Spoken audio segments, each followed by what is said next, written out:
Salut à tous mes petits stratèges. Aujourd'hui, on s'intéresse à un dieu bien particulier dans Age of Mythology, et il s'agit de Loki.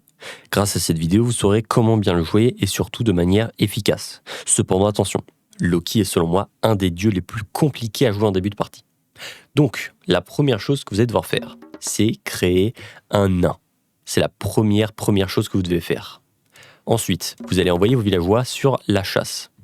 Une fois que c'est fait, vous allez prendre un de vos villageois qui part sur la chasse et le faire construire une charrette à bœuf.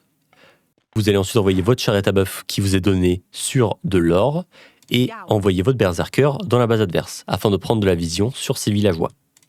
Ensuite, ce villageois qui construit la charrette à bœuf va devoir en construire une deuxième, juste au-dessus. La charrette à bœuf, quand elle sera terminée, va devoir aller sur la nourriture. Et n'oubliez pas d'envoyer votre nain sur l'or. Ensuite, vous allez créer un villageois basique qui ira sur la chasse. Et ce villageois qui construit cette deuxième charrette à bœuf va devoir se rendre sur le bois. La charrette à bœuf l'accompagnera évidemment. Vous allez ensuite créer un autre villageois qui ira sur la nourriture. Et à partir de ce moment-là, votre début de partie sera totalement réussi. Hey, toi là, oui toi, tu veux un fichier PDF avec toute la stratégie écrite dessus? Aucun souci, je l'ai fait à la main rien que pour toi. Afin de le télécharger, c'est super simple. Rejoins-moi sur Discord, direction le channel Age of Mythology, et hop, le PDF est à toi. Alors qu'est-ce que t'attends? Allez, je te laisse, bonne vidéo à toi. Cependant, avec votre berserker, vous allez devoir faire quelque chose de très intéressant, c'est-à-dire spotter la nourriture près de la base adverse. En l'occurrence, j'ai perdu trop de points de vie, c'était une bêtise, mais il y avait de la nourriture et aucun villageois, ça m'a quelque peu surpris. Ensuite, pendant ce temps, vous allez créer un nain. Donc quand vous avez assez d'or, vous allez créer un nain que vous allez envoyer sur l'or. Une fois que ce nain sera envoyé, vous allez faire de nouveau 2 villageois qui iront sur la nourriture. Avec votre berserker, vous allez continuer d'explorer et d'essayer de trouver des villageois adverses. Donc ce villageois continuera d'aller sur la chasse, toujours au même endroit. Et là, vous voyez, avec le berserker, hop, on va spotter ces cochons. Donc on va récupérer ces cochons et les envoyer plus loin.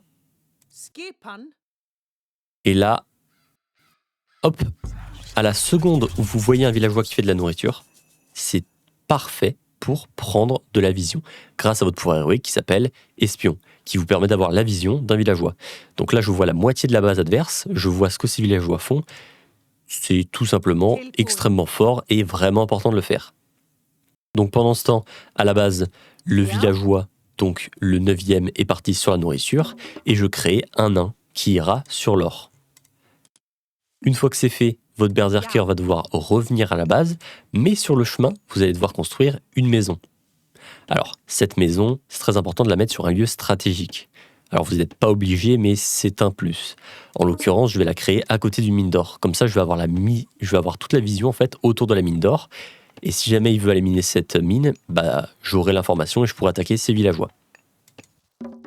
Donc, le 3e nain est sorti et sur la mine d'or.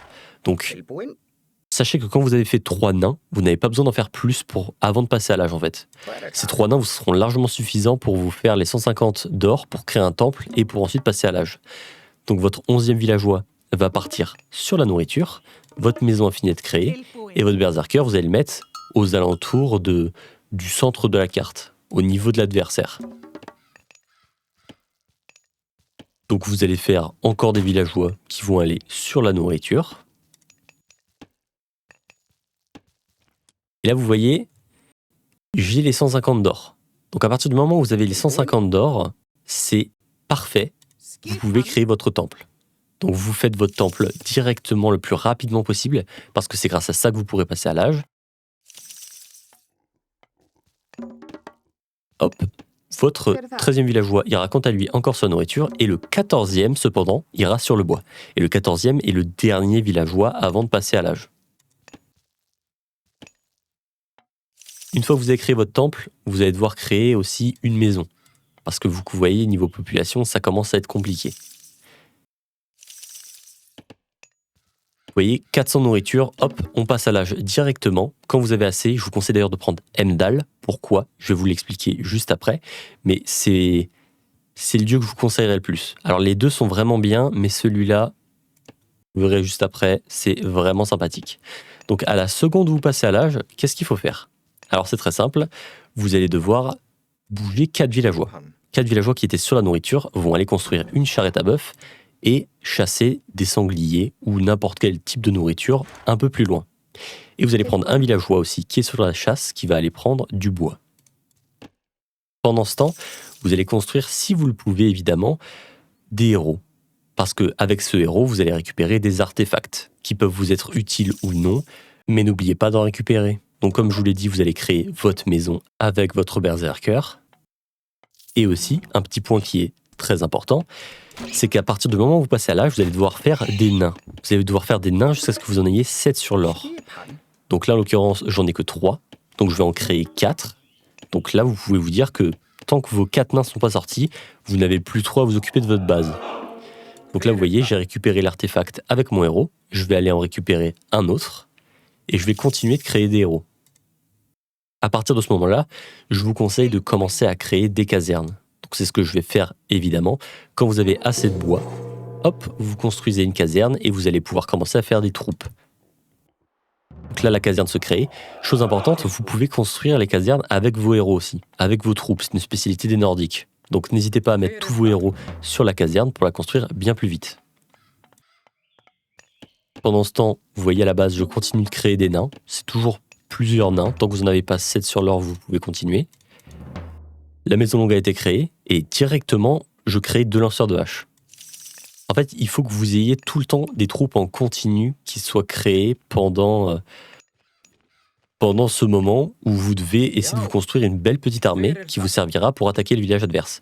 Alors là, comme vous voyez, les villageois ont fini de chasser, donc, enfin de cueillir des baies en l'occurrence, donc il va aller chasser à un autre endroit. Et là, vu que vous avez la vision sur ce villageois, bah vous voyez absolument tout ce qui se passe chez lui. Et du coup, c'est tout simplement génial parce que vous savez où sont ces villageois. Bon, là, vous voyez, il y a une forêt et ces bâtiments qui font une sorte de mur, donc c'est plutôt dérangeant, mais c'est pas ça qui va nous empêcher d'attaquer ces villageois.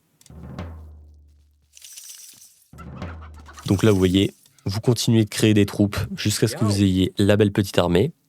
Là, vous voyez, j'ai les 7 nains sur l'or, donc je recrée des villageois. Et à partir de ce moment-là, c'est vous qui décidez. C'est propre à vous. C'est soit vous les envoyez tous sur le bois, soit vous les envoyez tous sur la nourriture. Alors, je vous conseillerais plutôt le bois, parce que c'est ce qui va vous permettre de faire des maisons et donc des armées plus grandes, mais vous pouvez mixer entre les deux. Mais l'or, c'est bon. Vous n'avez plus besoin de toucher à l'or jusqu'à la fin de la partie. Enfin, si elle se termine vite, après, évidemment, vous pouvez remettre des villageois sur l'or. Pendant ce temps, vous allez créer une maison, parce qu'il vous faut beaucoup plus de population, sachant que vous créez des villageois en plus d'une grosse armée. Et quand vous commencez à avoir une armée qui est plutôt conséquente, vous allez passer sur le côté. Donc essayez de passer loin des villageois, pour ne pas qu'ils vous voient. Comme ça, au moins, ça fait un effet de surprise. Donc, on va accélérer un petit peu. Hop, on va passer au niveau des bâtiments. On va mettre les villageois sur la gauche pour les empêcher de se replier trop vite vers leur centre-ville. Et là, vous allez taper les villageois. Et là, vous dites, mince, tous ces villageois sont à l'intérieur de cette tour. Comment je fais? Sachez que même si les villageois sont à l'intérieur de la tour, pendant ce temps, les villageois, ils ne travaillent pas. Pendant que vous, tous vos villageois sont en train de travailler. Donc c'est une très bonne technique pour faire perdre de l'économie à votre adversaire. Pendant ce temps, n'oubliez pas de continuer de créer des troupes. C'est vraiment important. Mais vu que vous avez pris Heimdall, donc le dieu que je vous ai conseillé, vous avez ce pouvoir qui vous permet de détruire des tours. Alors là, en l'occurrence, je vais le mettre de ici vers là-bas, donc de cette tour vers celle-là, et ça va permettre de casser les 2 tours instantanément. Regardez. Hop, la tour est cassée, les villageois sont sortis, et là, vous pouvez continuer de taper ces villageois. Donc même si ça va pas faire un gros carnage, là, vous voyez, tous les villageois, ils travaillent plus. Votre adversaire, mentalement, il sait plus comment ça marche. Vous voyez, là, il est un peu perdu. Il se dit, ok, il m'attaque déjà, comment je vais faire? Donc, vous voyez, sa deuxième tour, elle a été cassée. Et vu que toutes mes troupes sont du côté droit de sa base, il ne va plus pouvoir prendre ce bois, cet or, et ni cette nourriture. Et du coup, il va devoir aller chercher ailleurs. Sauf que, pendant ce temps, j'ai créé des troupes, et ces troupes vont aller ailleurs. Et c'est là où il va se dire, ok, ça commence à être un peu chiant. Donc pendant ce temps, évidemment, vu que les tours ne sont pas améliorées et que son fort est trop loin, je vais casser toutes ces maisons, ainsi que son temple. C'est vraiment important, hein, parce que perdre ses maisons, c'est perdre de l'espace de population. Donc il ne pourra plus créer de villageois et plus créer de troupes, tout simplement. Donc je continue de créer mes troupes, hein, vous voyez, j'en ai un bon paquet, hein, faut que ça sorte, mais j'ai plus de place. Donc je vais construire une maison ici et une autre juste là. Donc c'est toujours très important de faire plein de maisons. C'est pour ça que c'est important d'envoyer des villageois sur le bois, selon moi. Après, c'est libre à vous de faire comme vous le souhaitez. On continue de casser tout ce qui est à l'adversaire. Avec votre héros, vous allez attaquer son unité mythique. Vous voyez, il vient à peine de passer à l'âge. J'ai déjà un avantage de score qui est plutôt conséquent. Et là, c'est là où je me dis, ok, il a amélioré ses tours. Donc, je vais quand même tuer son troll. Mais là, vu qu'il a amélioré ses tours, je me dis, je vais peut-être passer à l'âge. Parce que je peux pas l'attaquer aussi rapidement que prévu. Donc là, je vais commencer à créer des villageois. Et ces villageois, je vais en envoyer quelques-uns sur la nourriture. Et après, je vais envoyer des villageois sur l'or. Parce qu'il faut 500 d'or pour passer à l'âge. Du coup, je vais quand même envoyer des villageois sur l'or pour passer à l'âge le plus vite possible. Là, comme vous voyez, ça continue de casser le temple. Hop, une fois que le temple est détruit, vous pouvez ramener vos troupes à la base. On va créer une grande salle, donc évidemment créer plusieurs casernes pour faire plusieurs types de troupes et surtout pour les créer plus rapidement parce que là ça ne se fait que un par un. Et là vous voyez je crée directement des NRI. Donc c'est une troupe mythique qui est extrêmement tank et qui a des dégâts écrasants. Donc les dégâts écrasants c'est ce qui est bien contre les bâtiments. Donc cette troupe est vraiment sympathique. De plus elle est extrêmement tanky comme je vous l'ai dit. 70 et 60% et 80 c'est énorme pour une unité, vraiment. Donc là, je vais créer un peu de cavalerie parce qu'il faut mixer les troupes. Il faut pas faire que la même troupe. Donc là, vous voyez, j'ai des unités mythiques, des héros, des lanceurs de haches et un peu de cavalerie qui est en train de se créer. Donc là, je crée un arsenal. Très important. Pourquoi je crée un arsenal? Parce que comme je vous l'ai dit, là, je suis déjà en train de me dire, ok, je vais essayer de passer à l'âge 3. Et donc pour passer à l'âge 3, il faut soit un marché, soit un arsenal. Donc une fois que l'arsenal est créé, je me dis, ok, c'est le bon moment. Là, je vais continuer d'harceler ces villageois avec mes lanceurs de haches. Je vais même construire une maison ici. Alors, ne me demandez pas pourquoi, mais je me suis dit ça pouvait être marrant. Hop, une fois que la maison est créée, je vais retourner en arrière. Là, je vais envoyer, comme je vous l'ai dit, des villageois sur l'or, même si c'est pas des nains. Je vous conseille pas de faire ça, mais là, en l'occurrence, je me suis quand même permis de le faire. Les nains, en fait, ils ramassent beaucoup plus rapidement l'or que les villageois basiques. Donc, c'est mieux d'avoir les nains. Alors là, comme vous voyez, j'ai amélioré mes unités mythiques. Donc mon unité mythique qui est maintenant améliorée, c'est extrêmement fort. Sachant que j'en ai 3, je vais casser cette tour. Et vous allez voir pourquoi. En fait, en cassant cette tour, ça lui enlève une protection. Et du coup, tous ces villageois qui étaient sur le bois, ici ou sur la nourriture, bah, ils doivent retourner en haut à droite. Du coup, avec tout ce temps qu'il perd, en fait, c'est très simple. Mon score est astronomique et du coup, il est perdu. Là, très honnêtement, je pourrais limite attaquer sa base en continu et peut-être le finir, mais je veux assurer la victoire. Ici, on tryhard. Donc si vous n'êtes pas sûr de le finir, construisez d'autres casernes. Là, je construis un marché. Pourquoi? Parce que j'ai pas assez d'or. Il me manque de l'or, vous voyez. Et du coup, je vais convertir mon bois en or et hop, j'ai assez pour passer à l'âge. Je crée une Jorde. Donc cette nation qui est extrêmement forte, enfin cette nation, ce dieu plutôt, qui est extrêmement fort parce que vous allez pouvoir créer des géants. Et les géants ont énormément de dégâts écrasants et donc c'est ce qui est fort contre les bâtiments. Et c'est ce qui vous permettra de détruire tous ces bâtiments ultra rapidement. Donc là, vous voyez, vu que j'ai pris côté gauche, côté gauche est pris. Il y a une sorte d'arc de cercle de vision de ma part. Je vais aller en haut à droite parce que tous ces villageois se trouvent vers là-bas. Parce que j'ai toujours la vision grâce à mon espion. Donc toutes mes troupes, je vais les garder par ici. Et je vais attendre de passer à l'âge. Pourquoi? Parce que je vais faire une technique qui est vraiment sympathique et qui est très forte. C'est celle de construire un bâtiment à côté de sa mine d'or. Alors comme vous le voyez, pendant ce temps, je continue de créer des maisons. C'est vraiment important de faire plein de maisons parce que votre population est au maximum. Sachant que vous avez toujours des villageois qui sont en train de se créer. Là, j'envoie la plupart de mes villageois sur les cochons que vous avez récupérés normalement en début de partie.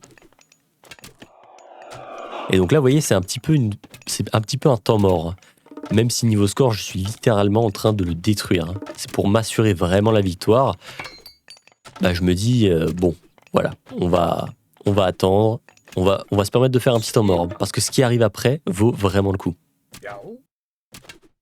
Donc là, vous voyez, j'attends. Je me dis, bon, Je vais passer à l'âge dans quelques secondes. Je crée une petite unité mythique. Et hop, le titan, enfin le géant des montagnes a été créé. Donc c'est un gros pépère qui a 32 de dégâts écrasants, ce qui est vraiment fort contre les bâtiments. Et là, avec toute cette petite armée, je vais créer un bâtiment qui s'appelle une colline fortifiée, autrement dit une forteresse. Et cette forteresse, qu'est-ce qu'elle va me permettre? Elle va me permettre beaucoup trop de choses que je vais vous expliquer juste après. Et pendant ce temps, avec ces troupes, je vais aller sur la gauche. Comme ça, je vais attaquer sur la gauche et sur la droite en même temps.